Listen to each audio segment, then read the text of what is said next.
You can make a list of 20 or 30 things in just a few minutes of all the things we don't do today. Whether that's cranking down the windows of the car, whether it's opening windows, whether it's getting out of the car to get the newspaper, whether it's walking to the mailbox, whether it's going into the post office. Again, the list goes on and on. Picking up the telephone and standing there talking on the telephone.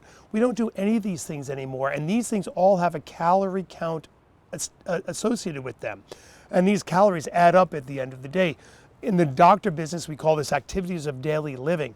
Our activities of daily living now are minimal due to these modern conveniences. But these modern conveniences are costing us calories and costing us weight at the end of the year of calories we don't burn.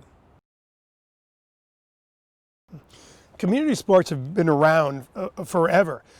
They ceased to be as strong a influence in the United States as the schools took on that role. But if you go to one country I'm familiar with is Ireland, where the GAA, the Gaelic Athletic Association, is very strong. The Scandinavian countries, most other countries, in fact, the community is what drives the competitive sports, not the schools. How we started to conflate education and competitive sports is a historic issue that I talk about quite a bit in the book.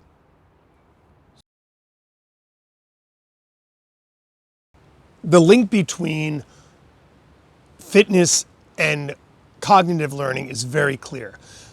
Our children today are literally not fit enough to learn science and math and the other subjects we're trying to teach them.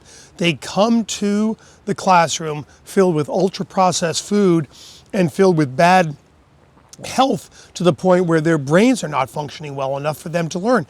That's why the United States has gone nowhere globally in terms of academic achievement.